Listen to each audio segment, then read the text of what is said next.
LSU on the road at Kyle Field. It's going down at 7:30 p.m. Eastern. Texas A&M is currently a 2.5 point favorite in this one. Over under set at 53.5.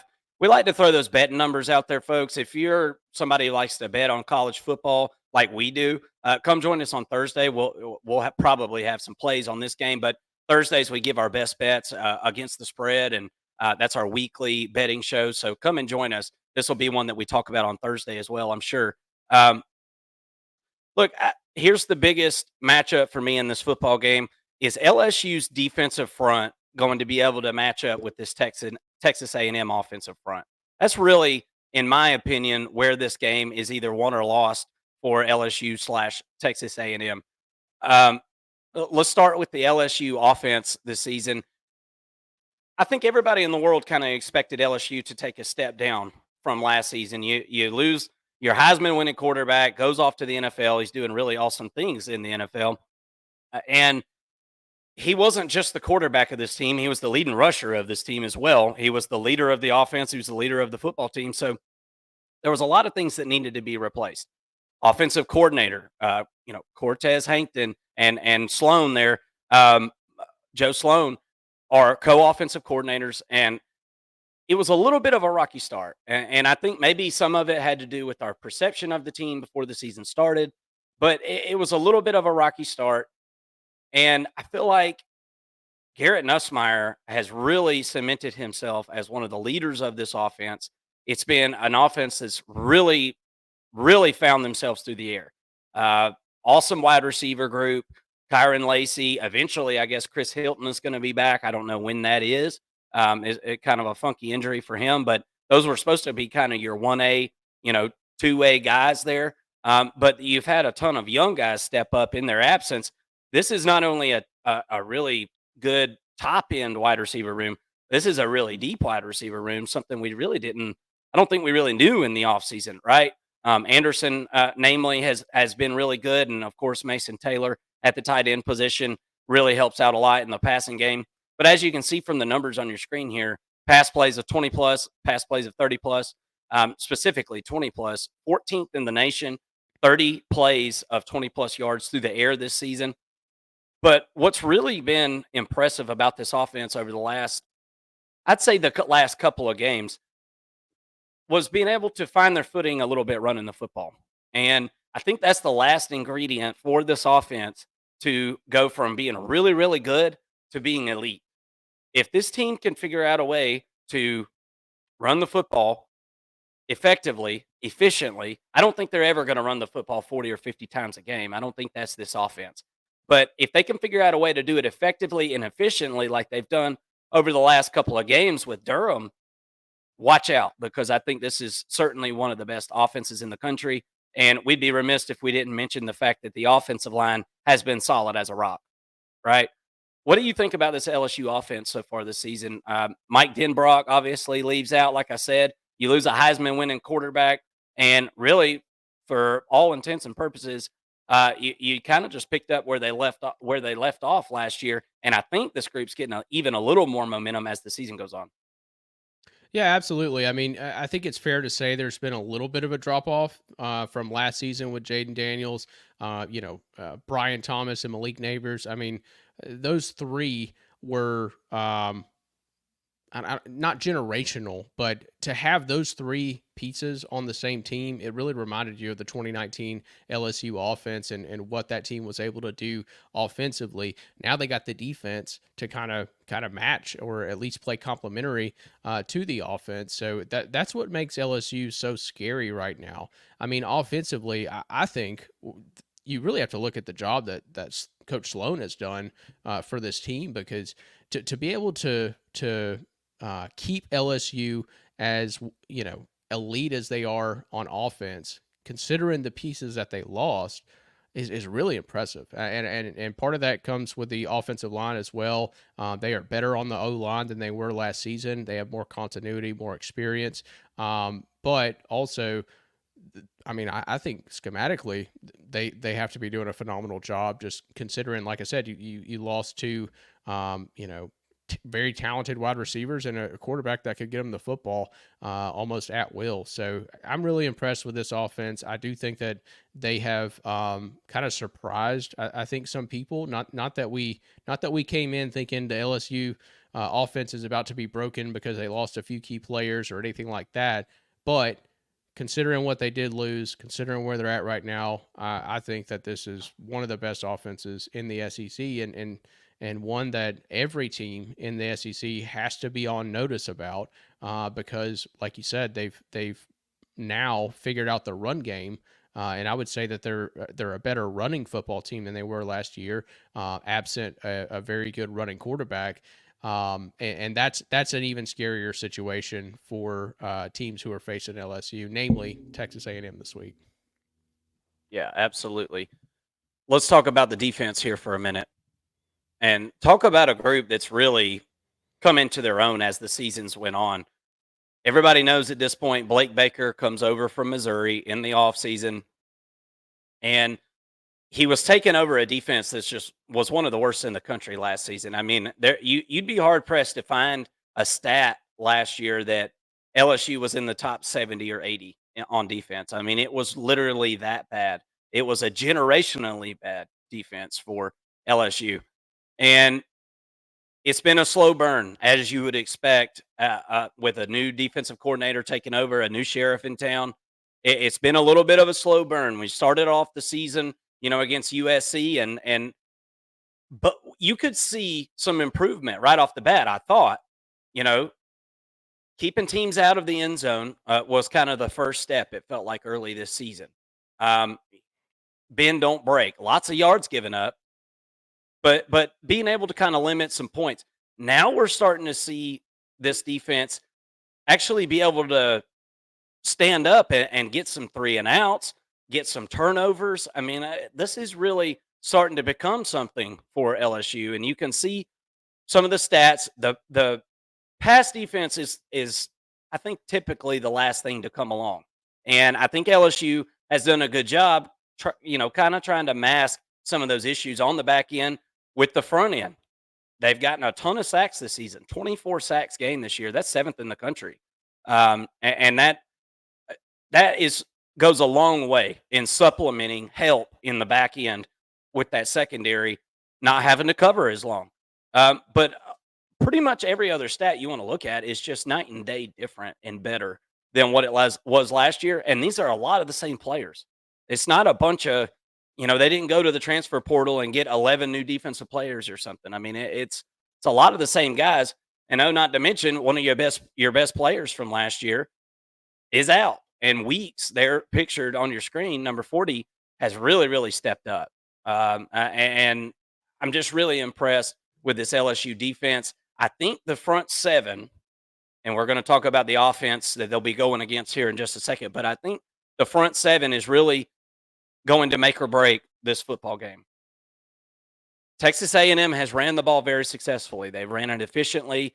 They're one of the top 30 teams in the country, pretty much in every metric you want to look at it running the football.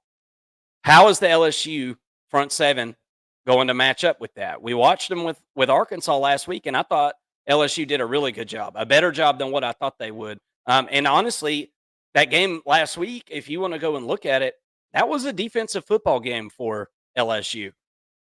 Getting turnovers, setting up short fields for this offense. I'll tell you right now, I was thinking Arkansas was going to be able to hang in that game a little bit better last week.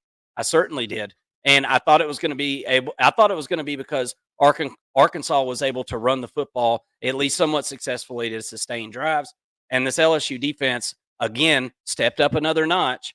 And it looks like as the year goes on, they're getting a little bit better and better. And I'm interested to see if Texas A&M is able to exploit any of the weaknesses in this defense. What do you think about the defense of LSU this season, Mason? Well, I mean, you kind of have to look at Blake Baker and think that he's in the running as a Broyles Award finalist with the job that he's done with this defense so far this year. And like you said, they're getting better each and every week, specifically up front. in the front seven. You lose Harold Perkins, and somehow the defense is still just kept trucking along and kept getting better. I really like what Swinson is doing off the edge. Of course, I like Whit Weeks. I think he's still undervalued somehow as a linebacker in the middle of this defense and as the signal caller on the defensive side of the football.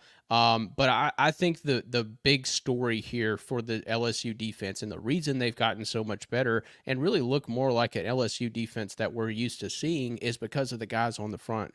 The guys on the defensive line, they're not only pass rushing well, but we've seen the past couple of weeks they're really doing a great job at rush defense. To hold Ole Miss and Arkansas like they did in the run game is extremely impressive, and it's got to give this unit a lot of confidence going against Texas A&M, a team that has been very proficient at running the football and sort of builds their offense around running the football. I think they should have a lot of confidence going to Kyle Field this week in that particular aspect.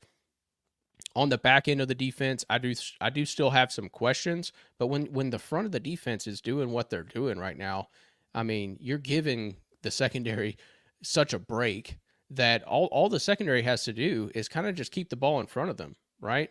Make the team one dimensional. If you know they're going to pass it, you can go into coverage on the back end and really and bring the dogs up front and get a pass rush, and it really just eliminates a lot. The rush defense is something that LSU has been lacking for several seasons now, and the fact that is coming around bodes really well for this defense and for this team as a whole.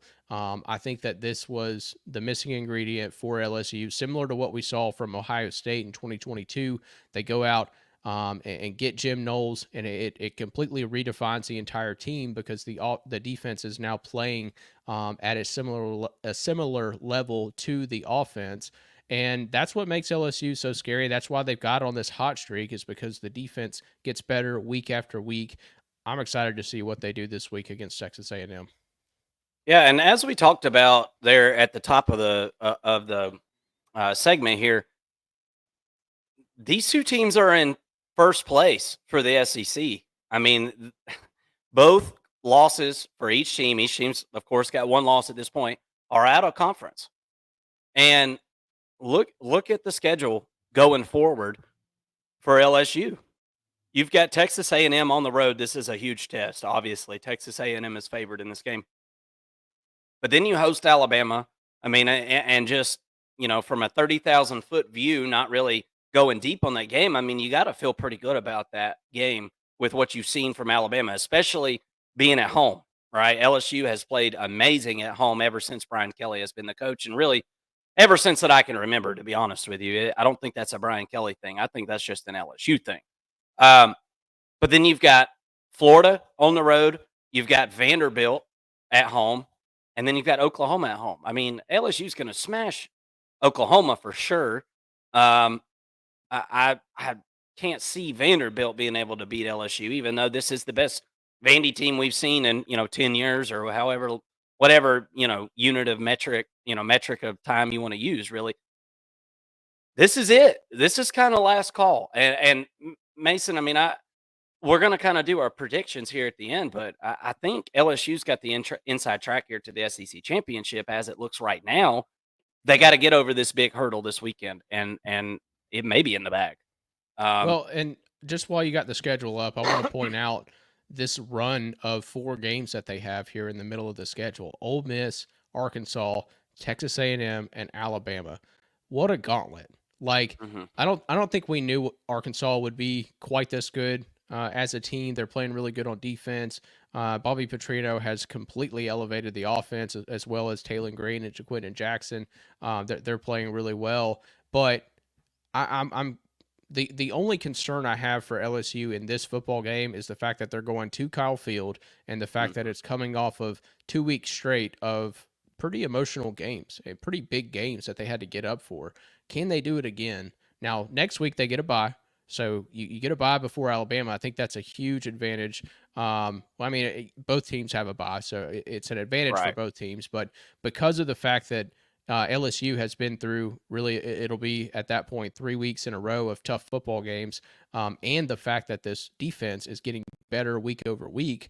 What's one more bye week going to do for Blake Baker and company to get behind some film and really, get an extra week of work in under this new defensive scheme? I like their ability to get better on defense more than I do Alabama's right now from a coaching perspective. So, but I just think it's fair to point out. I mean, this is a gauntlet. So, that's it is a concern for me going to Kyle Field after two tough weeks of football, and going to face them this week.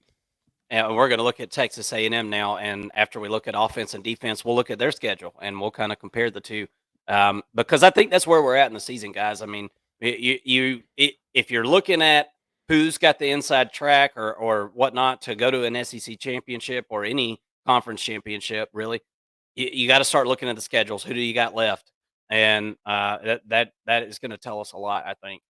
Texas A&M offense, it's really been a tale of what I was going to say, tale of 2 seasons, maybe a tale of 3 seasons. I don't know.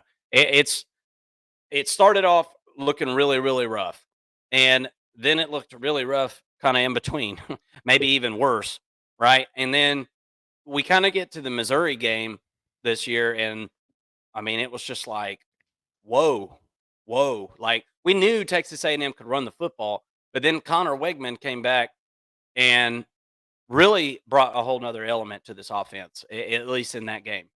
Now, has Connor Wigman been the most consistent guy? Well, no, but he's dealt with a lot of injuries and things and hasn't got a ton of starts in a row, really, ever in his career. So, um, a lot of this game, I think, depends on him and what he's able to do, from the quarterback position. And that goes without saying. That's any college football team.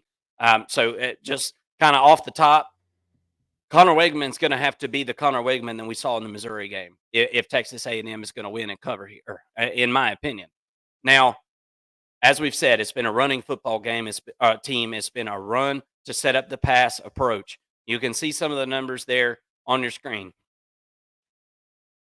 Some of these numbers are deceiving because, like I said, it's been a tale of like 3 seasons, and we've really just kind of seen the Texas A&M wide receivers start to emerge a little bit. I feel like I went back and watched the Missouri game again, and Noah Thomas looks like he's starting to get it. It looks like he's starting to figure it out a little bit, and I could say the same for a few of these different wide receiver that guys that are really Texas A&M needs to be playmakers. That was one of my biggest questions early in the season was who's going to be the playmaker out wide to be able to help this team stretch the field. And I think that is the last ingredient. Like LSU, the last ingredient for their offense to be elite would be being able to run the ball effectively, efficiently. It's the opposite for Texas A&M. What they need to be elite on offense is some ability to be able to stretch the field, pass the ball, and back defenses up a little bit. Um, you can see the rush yards per game, 218.57. That's 13th in the country. Rush yards per carry, 5.37. Very good. That's 20th in the country. And overall scoring offense, 31.4 points per game. What do you think about this Texas A&M offense this season? Been pretty good at protecting the quarterback. That's definitely something in the passing game that um, you can kind of point to and say that's been pretty good consistently throughout the season. What are your thoughts on this Texas A&M offense this year? Well, I think you really kind of have to look at this under the scope of what does the offense look like since Wegman came back from injury, right? First game was the Missouri game. Nobody expected he would play. We told you on this channel you'd be stupid to play him over Marcel Reed after what he had done for the offense and really doing it through the air and with his legs.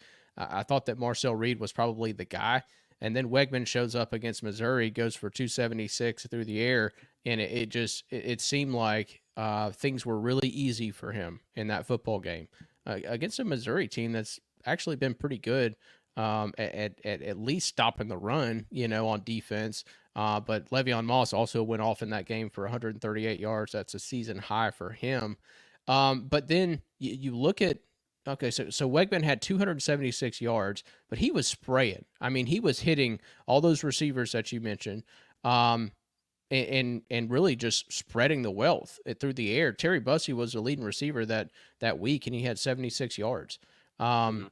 I thought that was pretty impressive for the quarterback to be on the same page with all these different receivers, and really just be extremely efficient. I do think that they will need another game like that if they're going to beat LSU this week. Not necessarily, not necessarily the same stats, but they need to play that effectively, Mhm. if that makes sense, or play to that level. You're going to get a different defense. I think LSU is a much better defense right now than Missouri, especially Missouri on October 5th when they played. Um, but can can this A&M offense sustain what they've been doing? Last week against Mississippi State, you watch the game, and I saw highlights of it. I didn't sit there and watch play by play. I don't have that capability after the game is played. I kind of have to either watch it all at once or I catch a highlight reel. But the running game was not really going against Mississippi State, which is a little bit surprising. I know that they must have been pretty vanilla on offense, knowing that they had a look ahead to LSU. I know that they didn't look. Georgia did the same thing. They didn't show really anything on offense or defense. But Le'Veon Moss was the leading rusher. He had 65 yards on the ground. Yeah. That to me, I'm kind of curious to know what the stall was. Without digging too deep into it, but um, I think Moss has to have more than 65 yards against LSU. I mean, or at least as a team, they really need to at least break 100 yards rushing in this football game, and they're more than capable of doing that. But I just wanted to point out that there was a little bit of a sputter there. But going back to the receivers, looking at the highs for the receivers, you had Walker in week 1, Allen in weeks 2 and 3, Walker again in week 4, Thomas in week 5 or in game 5, Bussey in game 6, and then Barber in game 7. That's 6 different receivers that have led the team in receiving yards throughout this year in just what 7 games played. I mean, that to me, that's really impressive. That speaks to a receiving unit that is multiple, that can really, choose your number. I guess is what I'm trying to say here. Pick a number and go there with that receiver because they're all doing good things, and that is what I think is really elevating Connor Wegman's game right now. Being able to pass it to multiple receivers and trust your guys, it's really added another component to this offense that I didn't think we'd see this year, to be honest with you. Yep. For sure. Defensively, I think we all kind of knew what was going to happen at Texas A&M when Mike Elko made his reemergence, right? This time in head coach form. Uh, it's still a work in progress in some aspects. Okay, it's not perfect. I don't think anybody would expect, anybody to take over a program in the first year just be unbelievable. But I mean, these numbers are pretty doggone good. 19th scoring defense in the country, 17.7 points per game. Really, you want to sit and look at something that stands out, with these numbers. There's really not anything that just there's no huge outlier, right? There's nothing Hmm. that's just like, wow, they're really bad at this or they're really good at this. I think they're better at stopping the run than the pass. And if we go and we look at some of the teams that Texas A&M has played this season, right? Notre Dame can't pass, right? Um, McNeese, we'll skip McNeese. Um, Florida, and it was early in the season. Florida couldn't do anything early in the season. Scored 20 points in that game. Arkansas, that they Arkansas passed the ball all right against Texas A&M. I mean, it wasn't terrible, I guess, but only 17 points scored there. Missouri, 41-10. Missouri couldn't do anything right in that football game. And then we see Mississippi State this past week, and Mississippi State was able to throw the ball around, but we've seen Mississippi State be able to do that against other teams as well. So I think if there's an area to attack this defense, I think it's through the air, but I think you got to have balance and you got to be able to get this team off balance because there's obviously some of the best defensive minds in the world over on that Texas A&M sideline week in and week out. And I think that they're pretty versatile on defense for the most part. Sacks gained this season, 17. That's 32nd in the country. Like I said, there's just not any numbers that you can look at defensively for Texas A&M and say they're really, really bad at this. But with LSU and their ability to pass the football, and now the kind of new emerging ability to run the ball, at least some, LSU's offense really keeps defenses guessing, man. And I'm interested to see how this Texas A&M defense holds up in the secondary and on the back end, especially if LSU is able to get some run game going early in the football game. I believe they'll be able to have it whichever way they want it. I think. And look, I don't. I want to just say it right now. I think this is gonna be a really good football game. I don't think that there's any team here that's way better than the other team. Now, these two teams are totally different, but I think Texas A&M, they're good. They're just good in a different way than LSU. And as we know in college football, styles make fights. I think this game has got potential to be a little bit wacky. Uh, what do you think about this Texas A&M defense this season, Mason?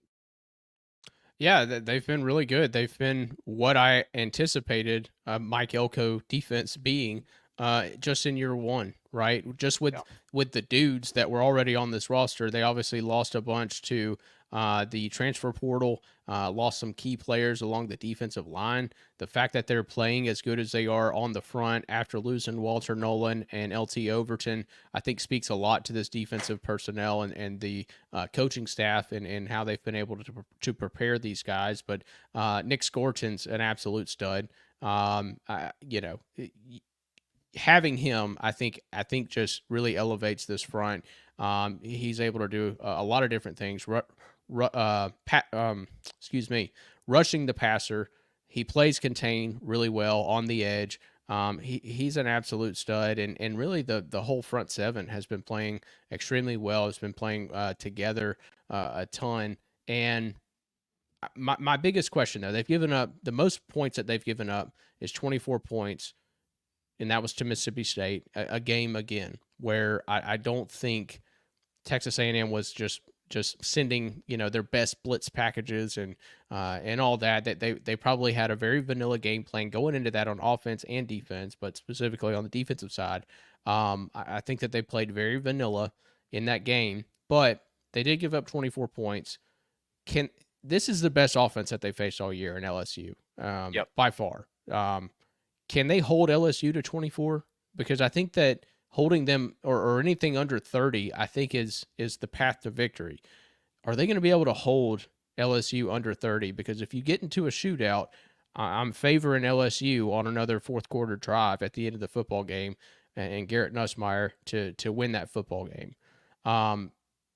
Being that it's at Kyle Field, I think that's a really big advantage for the defense to be able to do that, to keep them under 30.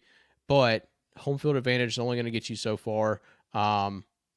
This is a huge test for this A&M defense, and in particular the back end of the defense. I trust the players up front on A&M's defense, but when you look at the other side of the football and you've got to go up against what is, I think, a top 3 offensive line in the country, are they going to be able to get to Nussmeier?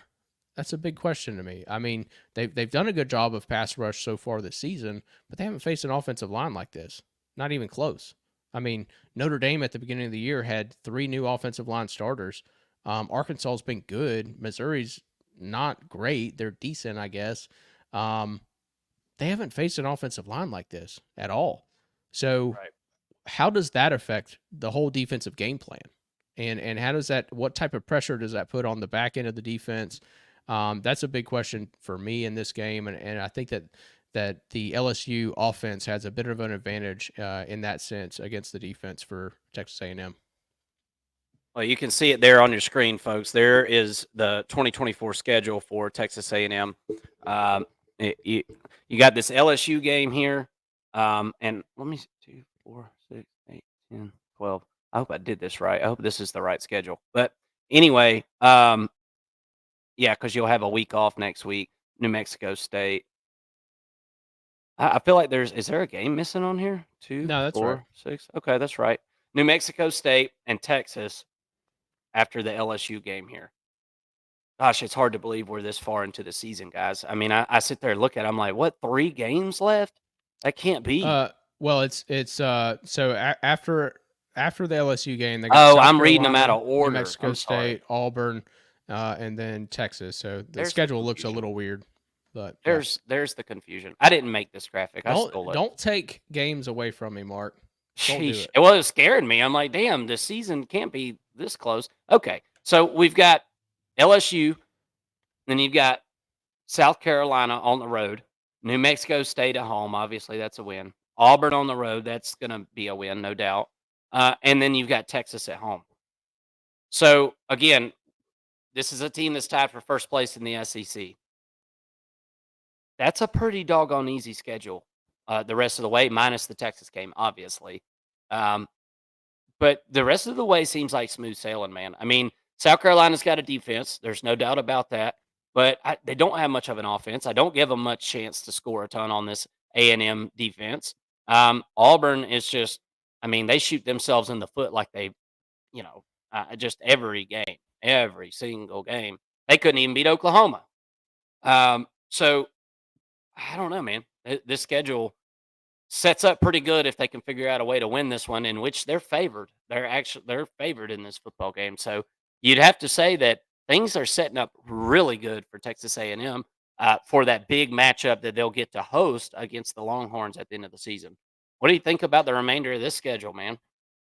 Yeah, I mean, I said it on Sunday, but this game to me feels like it will propel or or it's going to propel a team to the playoff or take a team out of the playoff, in my opinion. Yeah.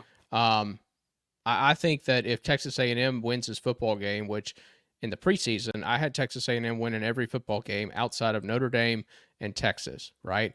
Now it's to me, I feel like Texas A&M has a better opportunity to beat Texas than LSU right now. Um, but at the end of the day, they got to win this game, man. They really need to win this game. If they do win it, I think that I think that they're a shoe in for the playoffs. You still got to beat Texas to make the SEC championship.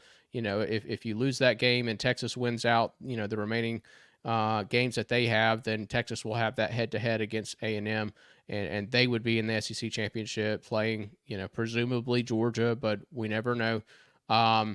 But yeah, for both teams, really at this point, this game really feels like a must win. It's magnified this game into really a game that I don't think we really looked at preseason and said this game will define how the playoffs look in a sense, like it does now. It definitely feels like it has the biggest playoff implications that we've seen so far this year at this point. I mean, right? I don't think I'm overstating that, right? Yeah. No, it's a big one. It's a big one for sure. Look, I'll just go ahead and spit it out. Here's my prediction for this game. I like LSU in this one. I think LSU's got the momentum right now, and honestly, the way that things are shaping up, I mean, and look, I reserve to change my opinion on this part. Uh, Look, I'll just put it like this: whoever wins this game, I think they've got a direct shot to the SEC championship. I think Texas A&M is one of the perfect teams to match up with Texas at the end of the season, Mason. I think that this team matches up. I think they match up better against Texas than they do LSU, personally. Yeah. Yeah. Um, but specifically with the running attack, the way they're built, I don't know that Texas can handle that. I don't know that they can. And one of the best defenses is your offense, and I think Texas A&M can play keep away against Texas. Here's the deal in this football game: Texas A&M can't get behind. That's the biggest thing. Texas A&M is not a come from behind football team, and most running teams aren't. Most running teams aren't. LSU is one of those teams that they're really really hard to put away, and I think this is going to be a 4-quarter football game. No matter who wins it, I think there's obviously a good chance that Texas A&M can figure out a way to play keep away themselves. Right, run the football, play keep away from this ultra dangerous offense, and play the lesser of two evils. And that's the LSU defense. You'd rather deal with them than deal with this LSU offense if you can help it. And I think that Texas A&M can be successful running the football. To what extent, we'll have to see. Um, but I like LSU. I think there's a little too much firepower here. I think they're going to be able to test the secondary of Texas A&M. We've really been able to see anybody test that secondary so far this season. I like LSU plus the points here. I want the points. I don't think I'll be doing the money line. Um, but as of right now, I'm leaning LSU in this one. What's your thoughts? Well, if this game was played on a neutral site, I would agree with you in a sense of LSU being the better team. But this is a night game at Kyle Field, right? LSU knows all too well how important it is to play a night game at home. They have the best home field advantage of any team in the SEC, and I think that Texas A&M at Kyle Field could potentially be second on that list. And you could really argue that they're first on the list. I would hear that argument for sure. So for me, from a betting perspective, I'm staying away from this football game. Yeah. As for the show, I I really feel like I'm gonna have to lean with LSU. My concern, and I go back to a point I made earlier in the show, but my concern is the fact that LSU has had to get up for two games, week over week, right?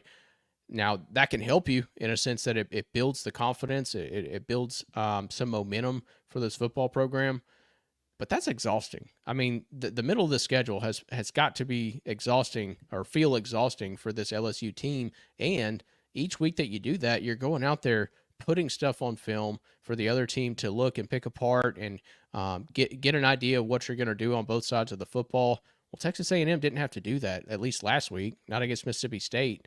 I think that Texas A&M is going to have some packages that LSU has not seen yet, and they could, going back to your point about not getting behind, I think that they could come out, jump out to an early lead, which LSU has played from behind, this year already. I mean, we saw them come from behind against Ole Miss and not take a lead until they won the football game. But I like LSU's ability to make adjustments. Specifically, Blake Baker. I think he'll make some adjustments on the defensive side of the football, and I think that they'll get a comeback, a come from behind win against Texas A&M at Kyle Field. It'll be a 4-quarter game. I'm expecting this to be a nail biter. I'm expecting it to be about a 3-point win for either team. Could be another overtime game by the end of it. But I think that this one is going to be razor thin. I would not be betting the line this week, y'all. I really wouldn't. There's too many factors, especially with Texas A&M having the home field. If I had to lean on the over/under, and this may be something I consider for our Thursday betting show, I'll also look at some alt lines, some first half lines, and things like that. But on the over and under, I'm leaning under in this football game, believe it or not. Looking at the defenses and what they've been able to do so far this year, I think that this could be one of those games where both teams are held under 30, and probably I guess you would really need them to be in the mid 20s in order for this under to hit. But I could see this being like a 21-24 type of football game by the end of it.